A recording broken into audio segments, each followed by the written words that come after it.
the first time in 37 years, we got a Triple Crown winner in horse racing. American Pharoah won the Belmont Saturday, and my old friend David Bazzel from 103.7 The Buzz in Little Rock flew to New York and was right there in person for a piece of sports history.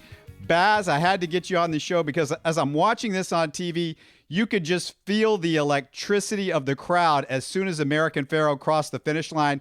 It had to be something special to be there. It was, Robert. You know, those of us that do sports for a living, you know, we always like to reference history, whether it's an argument about LeBron versus Michael or whoever.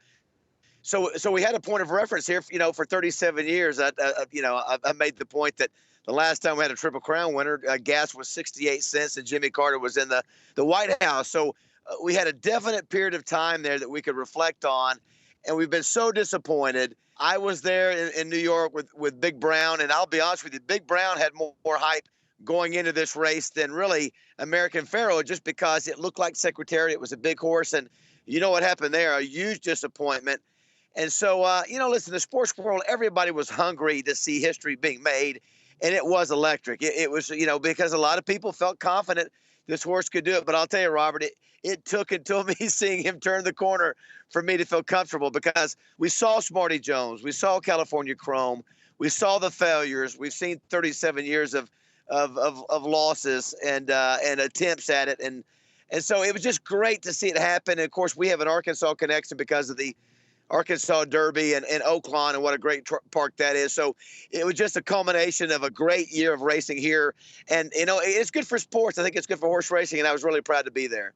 Will you hear stories from when Secretariat won the Belmont about people in tears after that race, just overwhelmed by the greatness of that horse? American Pharoah wasn't in that category, blowing the field away by 31 lengths like Secretariat did, and this race never felt like it had quite the dramatics of other Triple Crown winning Belmonts. But Baz, from what you're telling me as you watch the race unfold, because on TV it seemed like Pharoah had total control of this one, you weren't sure about this one until the very, very end, were you? No way, Robert, because we saw what happened with Smarty Jones. Smarty Jones coming down the stretch, had the lead, and I think Smarty Jones just punched a little too soon. And so in the back of my head, again, we've seen history was not on the side of this horse. History was not on the side of winning the Triple Crown, and so you kept waiting for something to happen. And I was a little nervous. We saw him come out. We saw Pharoah come out in the Preakness, and Espinosa felt he needed to go ahead and get ahead of the field with the muddy conditions. He did the exact same thing. We had a great viewpoint to see him jut out there. And I'll tell you, if you haven't been to Belmont, Robert, it is a giant track. I mean, for those who've been to other tracks around the country, I mean, it's massive. So he takes the lead, and you're thinking, oh, my gosh, it's one thing to be confident at the Preakness or the Derby or whatever, but this track is a different story. So I was a little nervous, and he looked comfortable. But even on the last turn, Robert, as he comes to the top of the curve, Espinosa gave him a little bit of a push, and he jutted out there about 2 lengths. And I'm thinking, not the time to waste energy. But I'm telling you, Robert, this horse had plenty left. That's what's amazing about this horse. They've said it the whole time. He could do anything. He had so much power and energy and speed that it didn't matter what the conditions were, he was going to win. And I'll tell you, even though he didn't win by 31 lengths, there is no mistake. This horse was pulling away. If there'd have been another, 50 yards, he'd have won by, another 5 lengths. It was only 2 seconds off the record set by Secretariat. So there's no question. It was a special horse. Maybe not to the degree Secretariat, but to go wire to wire on this track and never be challenged, and just hey, listen, whatever they tell me to do, I'm going to do it. So that was exciting too. Everybody's 2 seconds off of Secretariat's time when you start looking it up. Yes. Let me ask you, what was the reason why you were there? Tell me the story about how you ended up going to the Belmont. Robert, a few years back, I don't know why. I guess because, our affiliation with Oaklawn, we've had a 10-year history with them. 103.7 The Buzz has. I went up and saw Big Brown, and I just wanted to see part of history. It was such a disaster. It's been an ongoing joke with me with both the Oaklawn folks and at the Buzz that I've got the Belmont curse, and I went up there and Big Brown finished last. Basically, did not finish. And so once we saw American Pharoah and we saw him run at the Arkansas Derby, I saw him up close and personal. He looked very commanding. He looked like a horse that could win. Of course, Baffert had sent other horses to Oaklawn, And so once he started winning and once he won the Derby, one of our guys on the radio show did a parody song that got some traction nationally. It was on TVG Network. And so it all was just sort of coming together. So we made up our minds, hey, listen, if he wins the Derby, he wins the Preakness, we're going to the Belmont because, again, because of the history we have with Oaklawn. Oaklawn's had I don't know if you know, Robert, you look at the last 10 years, they've won, I think, probably 12 Triple Crown races. And, of course, had Smarty Jones and other horses that, have knocked on the door. So we just thought maybe that this was the one that could be it. And sure enough, it was. And so Oaklawn's very proud. It's historic for them, obviously, to have a Derby winner come out of their track. And, we were lucky enough to have on our show, 103.7 The Buzz, in the last 2 weeks. We had Bob Baffert on. And, he's a different guy than he was a few years back. And I think the heart condition and what he went through with his health changed things there. We had Justin Zayat on the day before the race.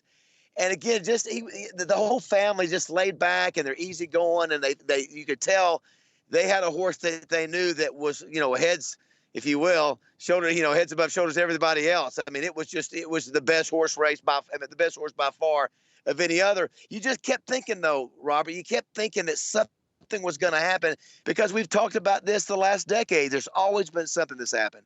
Well, the day of the race, I understand that you got a chance to catch up with your old friend, Bill Clinton. For those who don't remember, he actually grew up in Hot Springs, home of the Arkansas Derby. Does Clinton know a little bit about horse racing? He sure does, Robert. We were up on the fourth floor watching with some of the other sort of high rollers. We sort of stumbled on this particular area, even though we had media passes. And, he grew up in Hot Springs and he came up and he saw us. And of course, he remembered me when I played for the Razorbacks. So he comes over and they cordon off an area with just Clinton, myself, and our two buddies from Arkansas.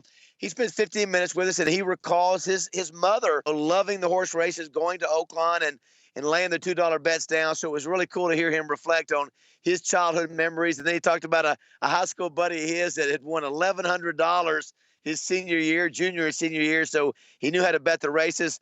So it was pretty unique that we were sitting up there and all these people, there were probably 500 people trying to get to Clinton. And there he was with these three hillbillies that nobody knew who they were from Arkansas. We were the only Arkansas media there.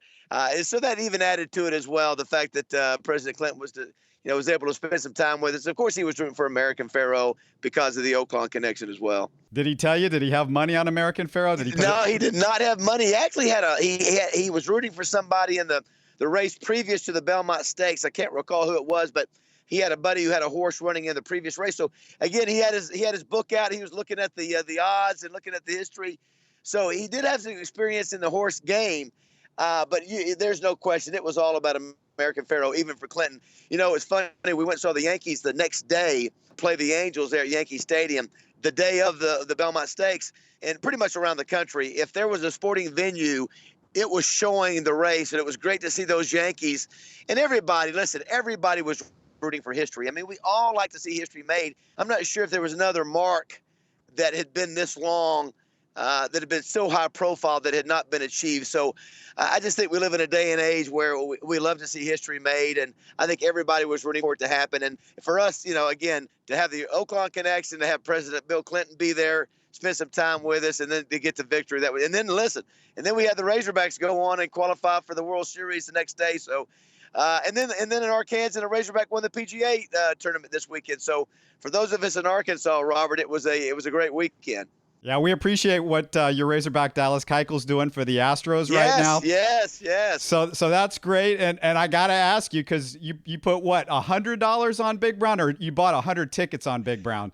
I bought $52 tickets to give to all my friends when Big Brown won the Triple Crown, and of course I kept one for the memory and through the other 49 on the floor. So this time a little bit more conservative, and I bought 25 $2 tickets to come back and give to my friends. So a little more conservative, but happily, a better outcome this time. Yeah, that's what I was going to ask, if you'd gotten your tickets, and it reminds me that a lot of the people that had won when Secretariat won the Belmont, they kept their ticket. Yes. They didn't cash it in. They wanted to keep it as a souvenir. So that's exactly the right thing to do, I think. Well, great to have you with us, Baz. Always a pleasure. And it sure sounds like you had a hell of a weekend. Yeah, Robert, I'm worn out. We just got back to Little Rock, but it's one of those weekends of a lifetime that you think about it. It was the perfect storm. And I think it'll be great for horse racing. It's great for Oaklawn. And just, you know what? You don't even have to be a horse racing fan to appreciate something that happens for the first time in almost 4 decades. So we were really glad to be there. And it's always great to hear from you, Robert.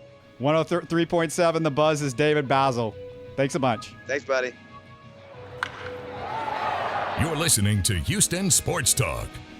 Don't forget to follow Houston Sports Talk on Facebook and Twitter. Subscribe to us on iTunes, Spotify, the Google Podcast app, or the Stitcher app.